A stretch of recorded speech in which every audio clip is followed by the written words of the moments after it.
Well, I can safely say that this Impact was way better than Lockdown, especially with everything that happened tonight. I mean, I was happy with the results of tonight. I think a lot of people were happy with the results tonight, although I'm sure many had hoped Lockdown was a success. I mean, when I went into this, I was cautious about it because TNA has had a habit of disappointing the fans, kind of like the WWE did. These the last two pay-per-views, especially when it involved the world title, and I knew that Magnus would win the title through some shady way, but I still kept my hopes up.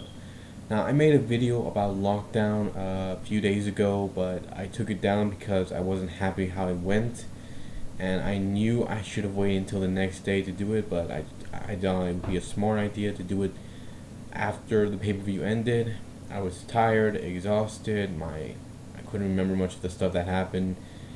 It was a long night, but so I had hoped that it would have gone better, but now I made another video involving tonight's Impact, and I gotta tell you, I think it went better than Lockdown in every way. The show opened up with MVP coming out. He didn't. I'm kind of disappointed how TNA is. I mean, whenever someone came out, they would always get a good reaction. They would always get a good cheer, a loud one. But as of late, TNA has not been getting that kind of same reaction. It feels like the fans have not been getting what they want, and that's a big disappointment to me and to a lot of people. So when MVP came out, I wasn't surprised that he didn't get a good reaction, but he did get a good at least a loud reaction. He did get a good reaction, which is good. I'm happy for that. But as far as I'm concerned, I still wish that the fans would be a lot louder because it felt like some of them were trying to be loud while the rest were just sitting there and just watching everything, and that's real sad to me, to everybody. Magnus came out, Abyss came out with a new getup. I'm not even sure about that. I mean, I think they should have had Abyss wear a mask this past Sunday, because when he came out through the hole without the mask, he kind of looked stupid. He kind of looked dumb without the mask. And when he attacked Samoa Joe with that Janice stick with the nails on it, I was like, what the hell did we just see? Did we just see Abyss kill Samoa Joe? And I highly doubt that thing's even, really sharp. I think that thing is fake and with everything, but they did try to make it look real. So I was not surprised with what they did. And anyways, Abyss came out with a new getup. I kind of did like the mask and the jacket he was wearing. Looked pretty good. Magnus came out. He talked a bit. I didn't actually care about Magnus. I kind of my mind wandered off when he talked. And every time Magnus talks, I think he puts people to sleep. And he did put me to sleep. But I kept watching on because I wanted to make this video. Samoa Joe came out and he played the part of him being injured just right. He did well with that. And MVP said that next week or later on for the second taping that Joe would face Magnus for the world title. Joe and Abyss fought one-on-one. It was not a bad match. It was a good, decent match between these two guys. Before Joe and Abyss, they would move around a lot faster than they do now. So it wasn't the same as it used to be years ago. The match ended when Abyss brought in he brought in Janice. Eric Young got involved, took Abyss out, and that's it. We didn't hear the referee's decision. We didn't hear Abyss's music played. We just immediately cut to something else. We cut to another segment, which was kind of dumb. In my opinion, I think that was kind of dumb what they did. It feels like they rushed it. One of the other matches that was made was Gail Kim versus the new knockout Brittany. I gotta tell you, she got a good reaction from the crowd. I liked how the reaction she got. She did well in her first match, even though Gail Kim was just beating the crap out of her. But Brittany, she did well in her first night, and she, I don't know what was going on. I mean, she looked like she was going to do something until Lady Tapa got involved, and Brittany got out of the way as soon as Lady Tapa came running towards her. Instead, she hits Gail Kim in the corner. Lady Tapa was all shocked and everything about what happened. Um, Brittany threw Gail Kim right towards her, and then she got a uh, pinning move up, roll up, and she got the victory over Gail Kim, and that was a good victory. I kind of knew when they said they were going to bring in a new knockout that she was going to go up against Gail Kim because, I mean, let's be honest, there's no other heel knockout that they have that would take it easy on the girl. Anyways, after the match, Gail Kim just was slapping Lady Tapa. Lady Tapa just went crazy. She was beating the hell out of Gail Kim. And it looks like Lady Tapa is now a babyface, and she might go up against Gail Kim. I'm looking forward to that. I'm looking forward to seeing that rivalry and to see how well they build that up. Next match, we had the Bromans going up against Tigre Uno and Sanada, the X Division champion. And I gotta tell you, this was a fun match. I did enjoy it. This was a great match between these teams. Actually, Tigre Uno and Sanada, they actually did well in this match. They actually did a lot of high flying moves. Um, it was a lot of fun to watch, and the fans chanting TNA TNA. It really brought back a lot of memories, and I was very happy with that. Anyways, they got the victory over the tag champions, and it was a good debut for these guys, and I hope they remain a team because I would love to see these guys go up against maybe even the Wolves one on one. That would be fun to watch.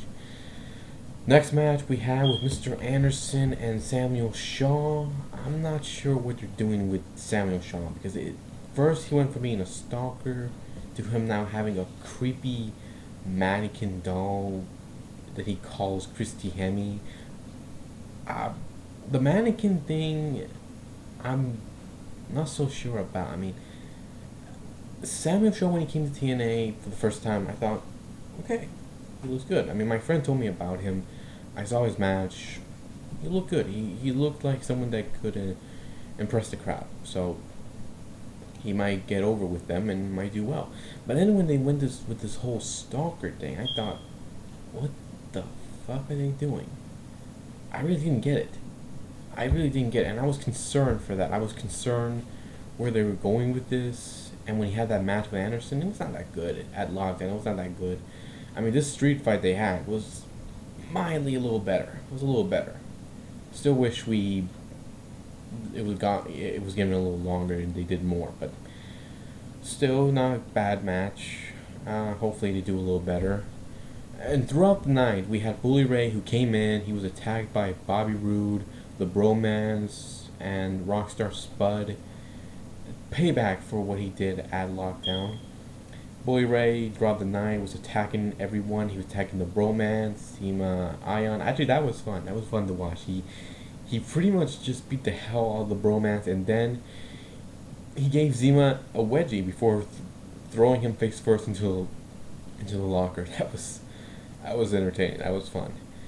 Then we saw, Ethan Carter and Rockstar making a tribute for Dixie Carter. That one actually put me to sleep more than Magnus talking. That put me to sleep.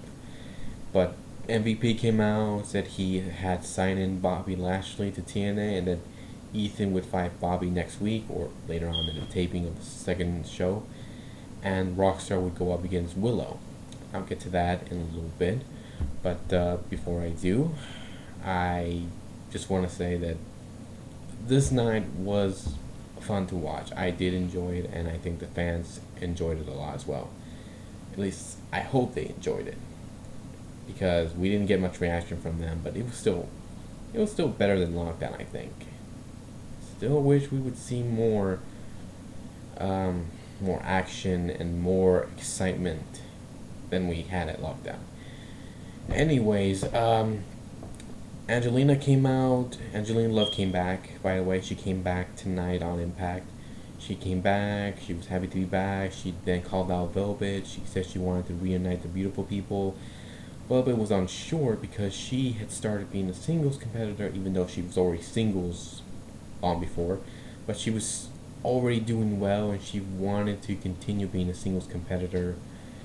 Angelina told her that they could be greater, and Velvet told her she needs more time to think about it.